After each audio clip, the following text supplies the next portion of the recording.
in our own homes, we are fortunate to be together in this virtual community created by Zamir. This afternoon, we will hear from two people who have shaped the American Jewish world through music. Though they come from different backgrounds and ideologies, they share a passion for and commitment to bringing high-quality Jewish music to Jews of all ages and denominations. Let me read you their short bios. Matthew Lazar is the founder and director of the Zamir Choral Foundation. He has created the North American Jewish Choral Festival, HaZamir, the International Jewish Teen Choir, Zamir Noded, and Shira, the Jewish Community Choir of the JCC on the Palisades. He has conducted choral and choral orchestral Jewish-themed concerts across the United States and Israel, and has conducted the great cantors of this generation. He is co-founder of Teku, the first Hebrew folk rock band in the United States, and he continues to be a fan of the Brooklyn Dodgers. Rabbi Daniel Freelander is a board member of the Zamir Choral Foundation, and for over 30 years has helped coordinate the annual North American Jewish Choral Festival. He retired last June as president of the World Union for Progressive Judaism and served for 40 years as senior officer of the Union for Reform Judaism, where he was the founding director of the Commission on Synagogue Music and managing director of Transcontinental Music Publications. As part of the group Kol Beseder with Cantor Jeff Klepper, he has composed and performed dozens of contemporary Jewish melodies for almost 50 years. And as any participant of the Choral Festival can tell you, he looks great in Bermuda shorts. Our format for this hour is as follows. We will begin with the conversation about music and spirituality. Because we are Jewish musicians and the Jewish world is focused this week on Passover, we will segue into talking about the holiday a little later. If you have questions for our panelists, please put them in the chat. We will pose some of your questions to Mati and Danny and then conclude with a musical surprise. So, since I'm the moderator, I get to ask the questions first and frame this conversation. Danny and Mati, please share with us the worlds in which you live and how these worlds are shaped by music. Where does spirituality enter into the picture for each of you? And what is the balance, or maybe the tension, for you between music and spirituality? Mati? Thank you very much, Nancy, for this hosting and moderating and for your wonderful presentation so far here. Most people think of spirituality and think of text as the gateway to spirituality. And of course, in all cultures, in all societies, all religions, music is the facilitator of that text in many ways. It helps embed the text in people's consciousness and is an easy way for people often who don't have a complete and full belief to at least access through the power of music the meaning behind the meaning of the prayers. So for me, the tension between the two is always right on the line. Music as an aesthetic experience can elevate everyone. I think most people appreciate that aspect and the power of music. And the next question on top of that would be, where does the elevated spirit meet spirituality? Nancy asked, what worlds are we living in right now? I'm living in that isolated COVID world. I've been sick for a couple of days and feeling much better today, but recognize how necessary this isolation has been. And the isolation goes to the heart of my feelings about music and spirituality. It's very hard for me to imagine a spiritual world without others to collaborate with, others to sing with, others to help elevate my voice and the voices around me, others to create magical moments for me. The texts remain sacred and remain moving, but they're never as moving to me as when the music transforms the text into something spiritual and greater than we can have on our own. I've lived in multiple musical worlds, and I refuse to limit myself to any one musical world. But quality is an overriding factor for me. Repertoire, not so much. In other words, I can listen to just about anything if it's performed, if it's translated elegantly, beautifully, brings some creative interpretation to it. And I cannot listen for very long if the pitch, the rhythm, or the interpretation is either boring or just bad. That makes a lot of sense, Danny. And we always talk about how is it better to have a great piece performed poorly, which is usually the justification of high school ensembles trying to perform repertoire that's way beyond their ability in the guise of trying to educate the students to what the great works of art are. But we all know that if you have a great, a B-level tune that's performed in a great way with the discipline that we know is our standard, that usually makes up for the lack of quality of the tune. But I want to turn now to what you said about the different worlds in which you live in, because we both have wide experience in the folk repertoire and the classic repertoire, and in the different ways in which those two experiences can elevate us and make us achieve this higher level of consciousness that makes us think of very subtle and nuanced versions of ourselves. You know, before we went live today, I was listening to the webcast from the Boston Symphony of their February concert when they had to cancel their trip to China, and I was just blown away about how beautifully they were not performing, interpreting, were sort of doing a cover, if you will, of pieces that everybody knew. And that's the expression of my spirituality, of your spirituality. They unlocked for me nuances that I had not heard before. And every time I hear a piece of great music, be it choral music or orchestral music or opera or folk music, if the performer knows how to unlock it for me, it's a satisfying moment. And but as I said before, it's not so much in the melody or in the repertoire choice for me, but in the interpretation. I'd like to talk a little bit about a subject that we've discussed because we're both performers and active listeners.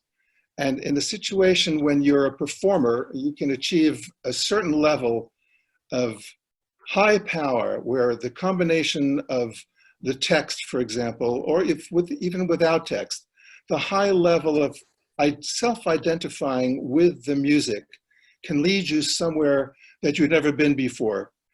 But comparing that to when you're just an active listener, when you're inspired by something, whether it's the music or the text or a combination, and you have the opportunity, because you're not the performer, to meditate, to reflect on where you have been spiritually brought to. And I know that that's a great challenge for conductors and for performers in general, when they achieve some level of wisdom that they hadn't achieved before, but they dare not even acknowledge it even to themselves because the performance will fall apart, as opposed to a listener who can just mellow and listen to what it is that their mind is telling them. How do you? It's a huge challenge, Mati, because I know that as a performer, I know when I hit the mark. As an active listener, I think it's even harder to be an active listener than it is to be a superb performer. And I'm not sure why that is, but I can listen very, very carefully. And how do I keep myself from being bored or finding it mundane?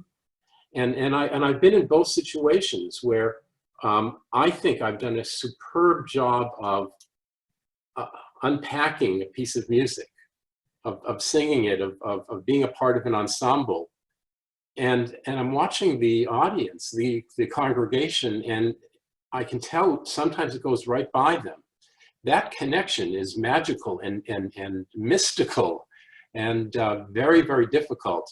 But I have to acknowledge that I'm often surprised when I'll go to concerts that someone's being very moved by the experience, and I'm really listening hard. And I missed it. And I'm wondering what's going on. Is that what I've brought to the experience?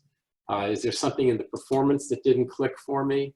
But I find active listening, which I know is crucial for us to really appreciate great music, something that doesn't always come easily to me.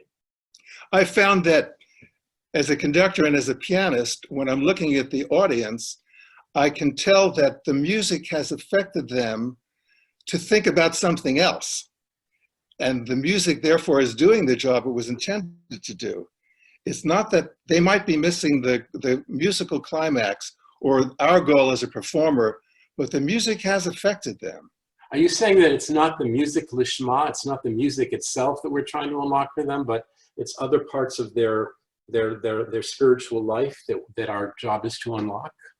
I think ideally we're trying to get them to a higher spiritual plane, but there are so many planes. Human beings are so complicated and so complex that sometimes the music really just unlocks them and allows them to go from wherever they were to wherever the next stage is in their psycho-emotional human development just for that evening or for that daytime.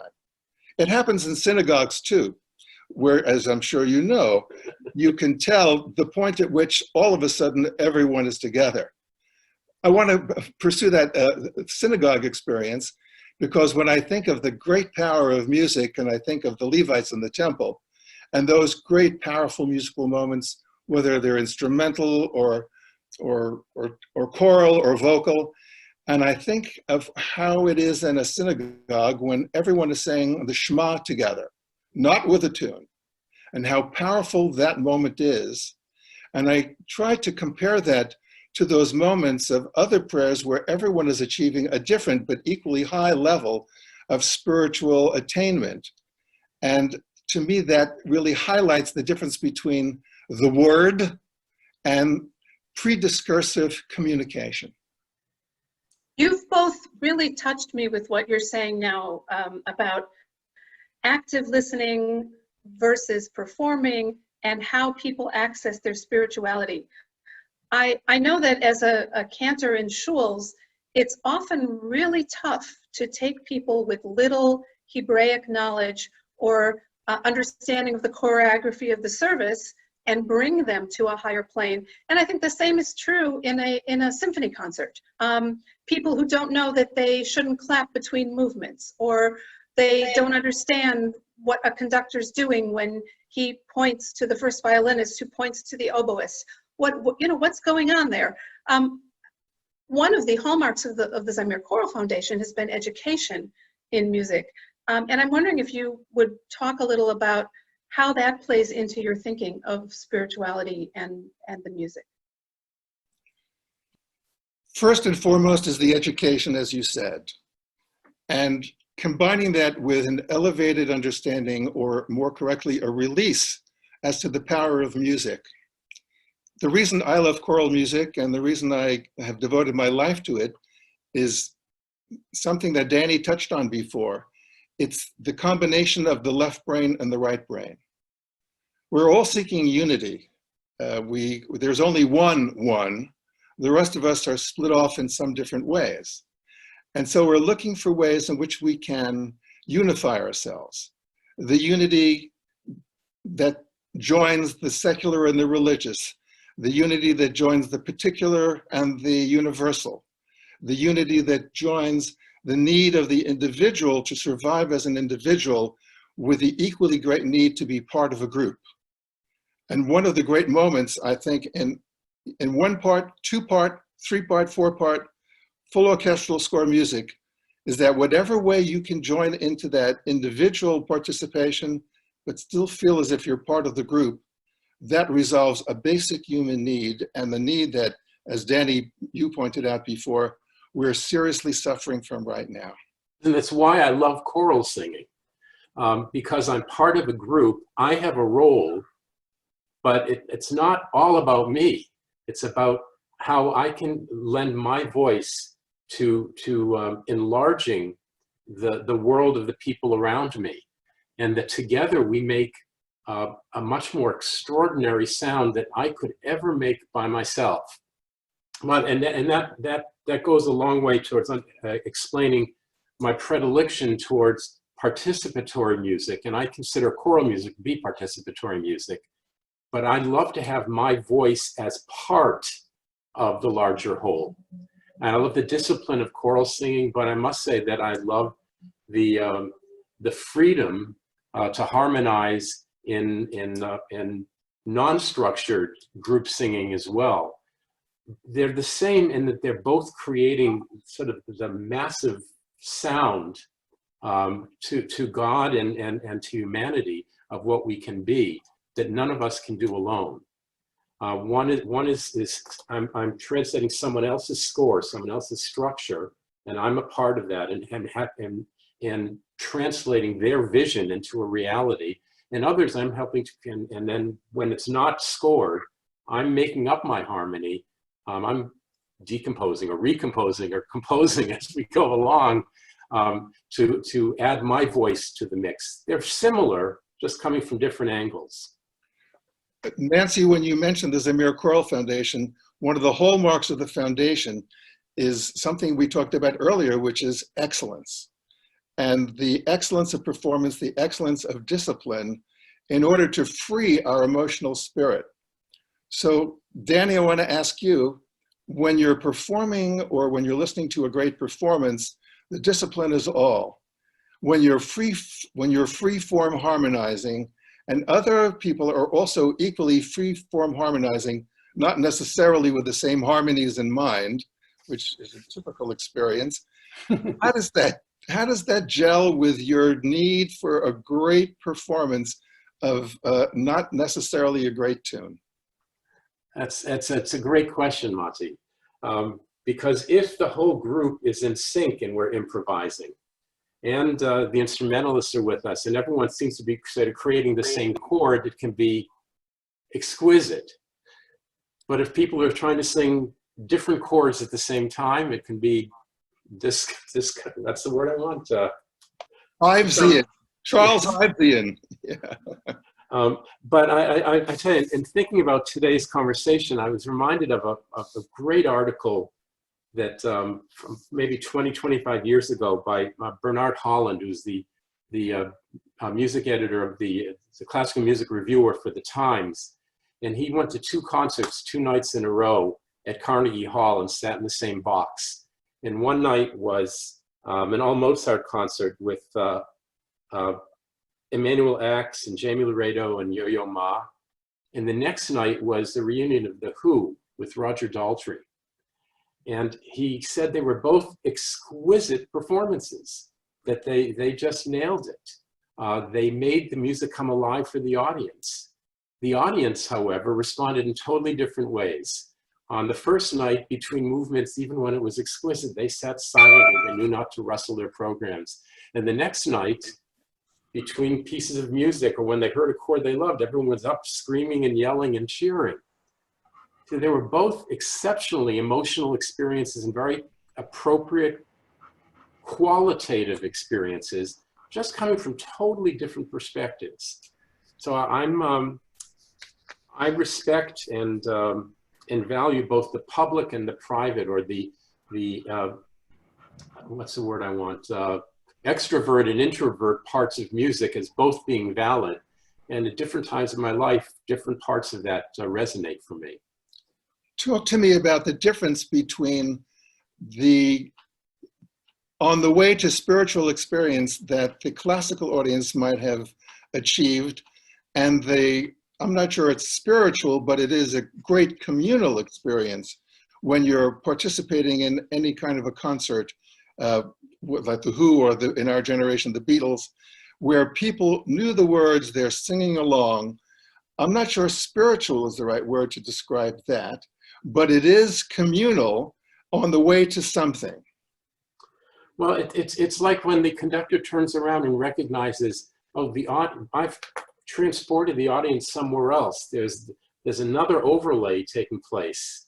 And my performance of this music made that possible for them. So yes, when I'm swaying with my arms around someone at a James Taylor concert, it's not the performance or the song in particular that I'm responding to, but it's allowing me to move myself to another part of my life and connect myself with other thoughts. And frankly, I think it's part of our spirituality.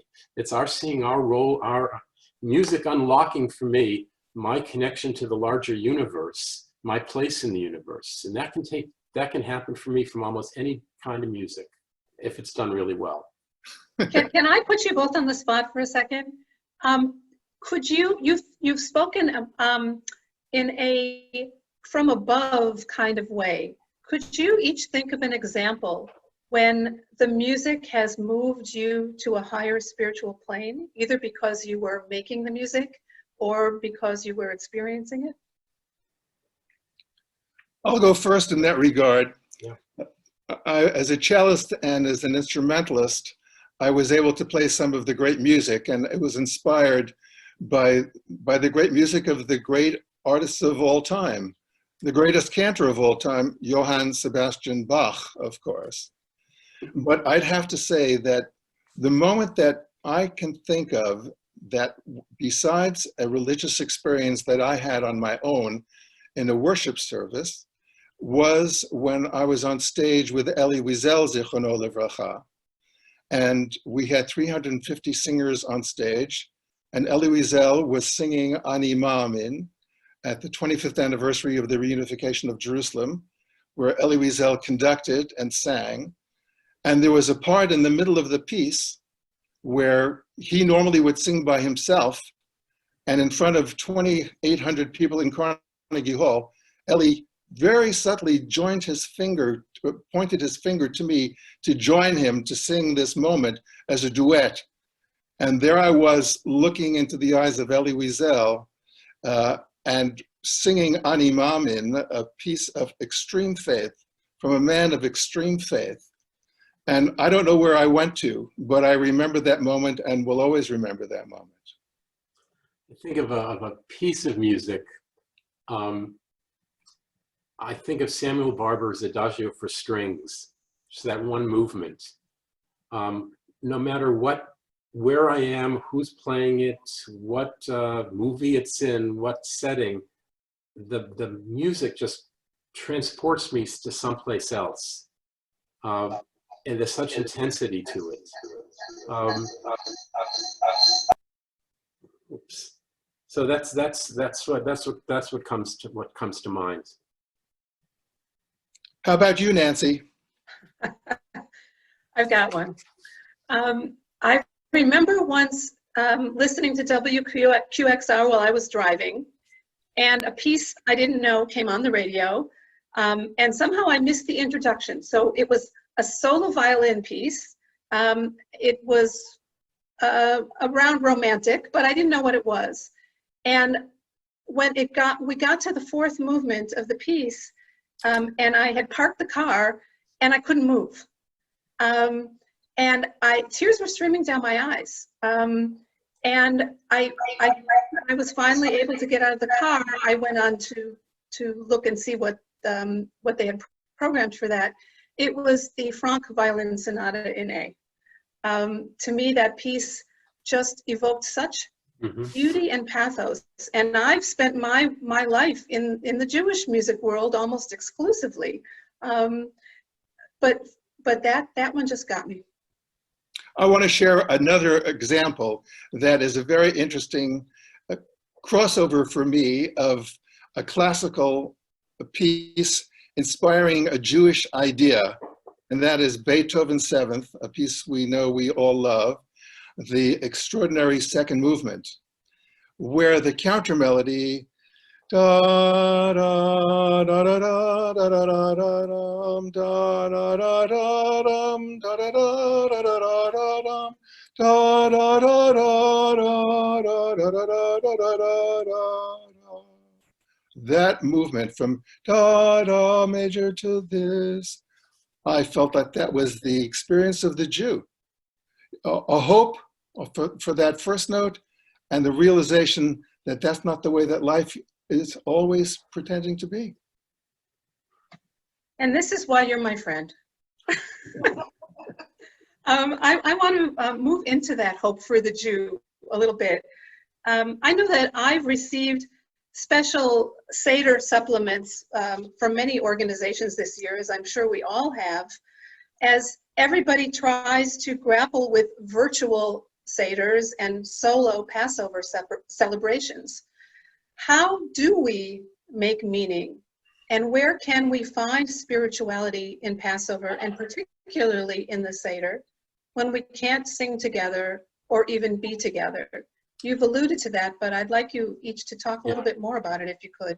I'm depressed about Seder this year. The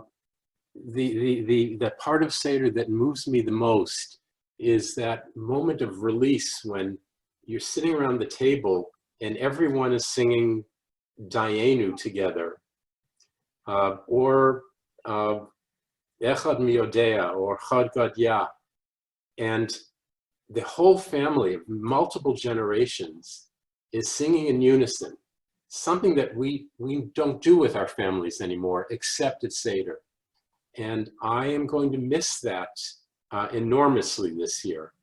And well, we're doing a Zoom Seder, and we'll have a lot of people, too many screens to watch, with family members all over the place.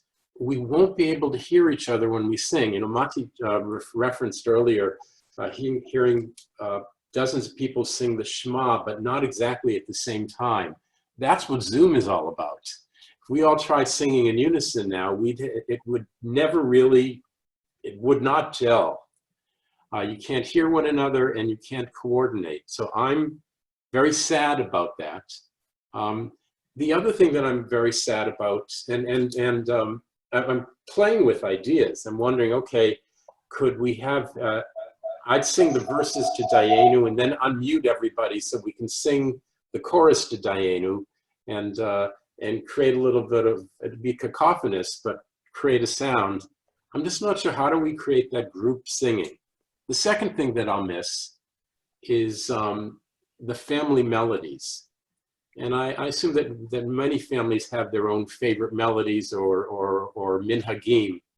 But my great-grandfather was a chazan, and about 120 years ago, he wrote a melody to Psalm 114, part of the Hallel for Pesach. And it's one of there are a couple of family melodies that have gotten passed down. And I remember growing up hearing long after my great-grandfather was dead, but my grandfather and his brothers singing these melodies together around the Seder table. And the fact that 120 years later, our family gathers and would sing the same melodies together, I find emotionally very, very, very satisfying. I'll share with you just one line from that, from the Hallel, from B'tzeit Yisrael. He wrote, Heharim rakadu, rakadu ke'elim, ke'elim gevahot kivnei tzon. It's like dancing sheep. I love it. And to hear my children, my granddaughter, my cousins, my brothers sing together. The same melody we sang 120 years is something I won't hear this year, and I'm saddened by that. Mati? You'll hear it, Danny, when you sing it in your home with Elise. And those of us who are lucky enough to have people who we live with who can sing with us, it's not the whole family, but we can imagine in our mind's ear the rest of the family if we can. Maybe we can hire some ringers. They're on their way. But I want to share, thank you, I want to share a family tune that my grandfather brought from Palestine in the 1890s, and he lived in Brisk. And the Brisker way of thinking was to make education fun in some way. And in the Echad Mi Yodea kind of way, who knows one, who knows two, there was a song that was all the Mishnayot.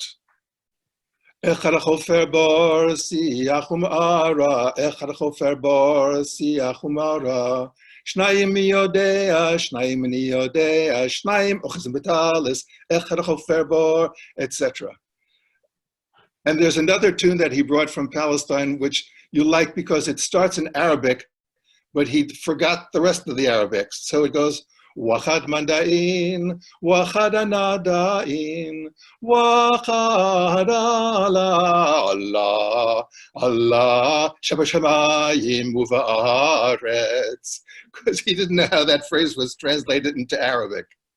But you're right. When I sing those tunes, whether I'm by myself or with my wife and Yael and anybody else, if my sister was on, she would be singing it too. These things connect me to my family. And it's sad that I don't have them together, but they're just as I can hear a piece of music and I can feel my father's hand still on my hand. These 40 years since he's gone, I can still feel that feeling because the music did that for me. It's one of the things I think we love about choral singing is that, and one of the things I miss about Zamir Choral being on hiatus during the coronavirus,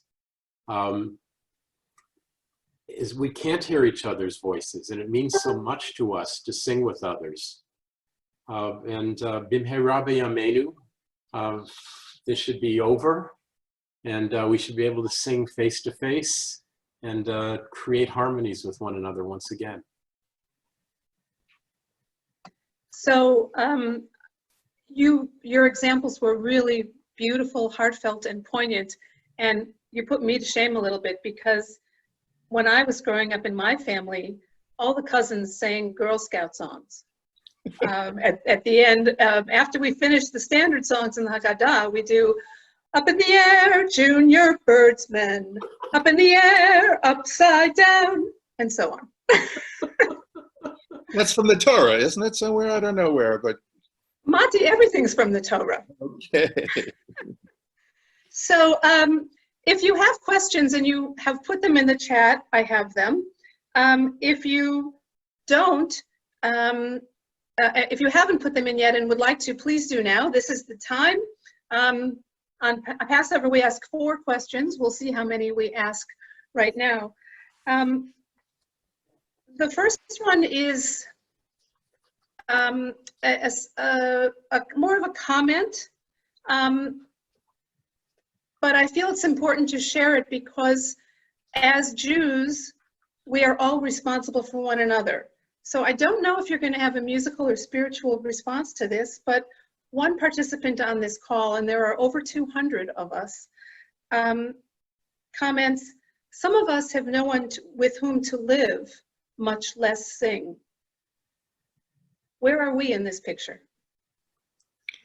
I would respond by saying, the only natural instrument that we have been given is the human voice.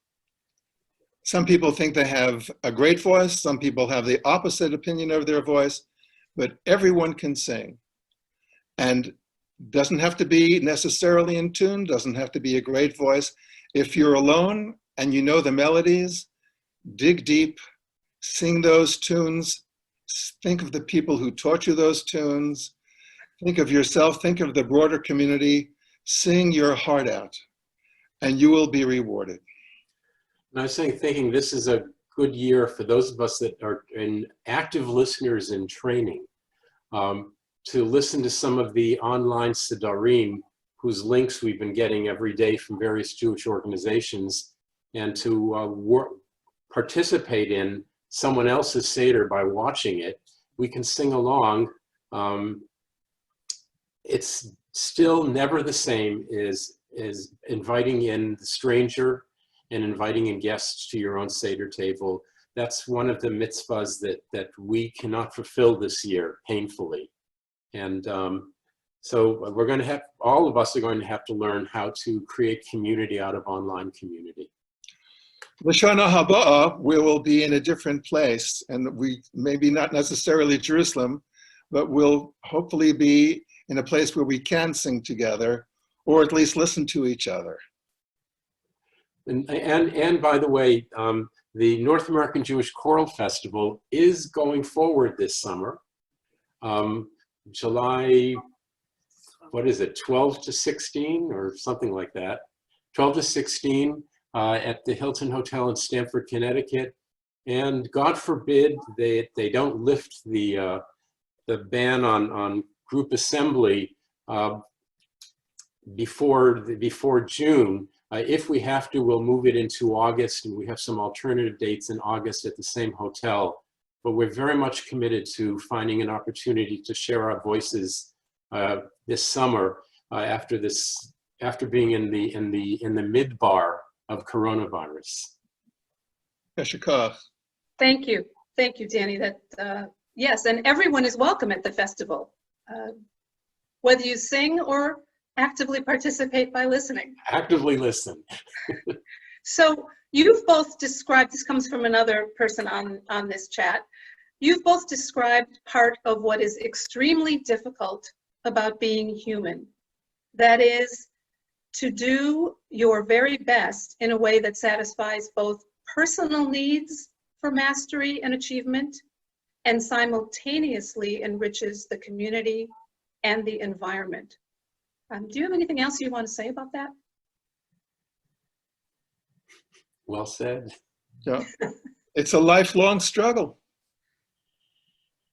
A lifelong of education and self-improvement, which therefore then leads to improvement of the family, of the nation, of the world, of the universe.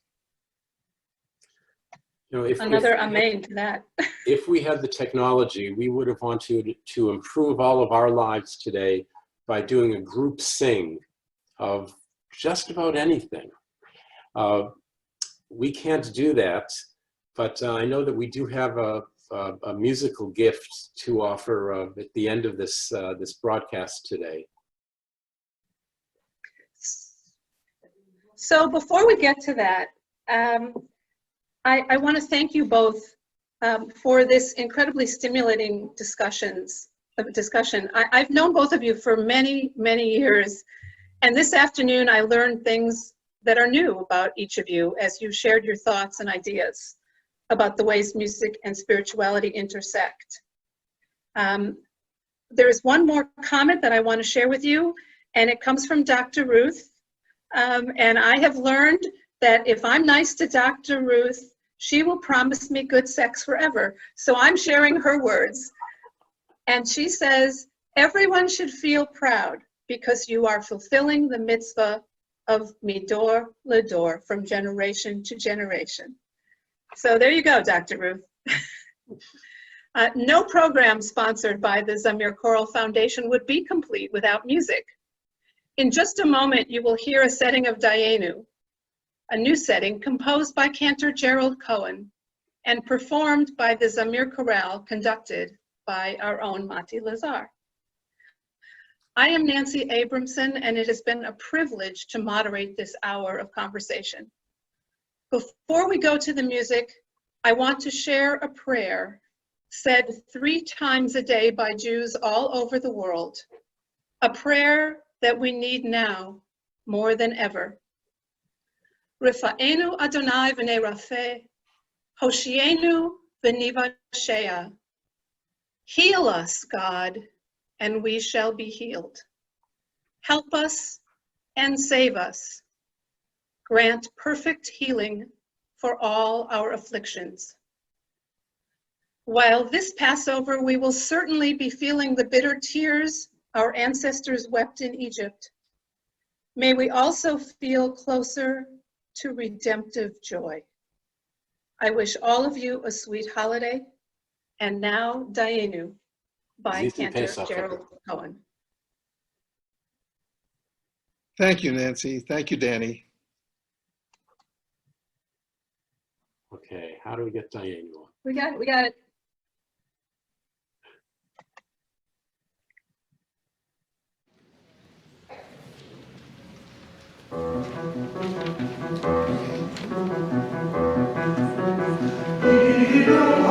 Hot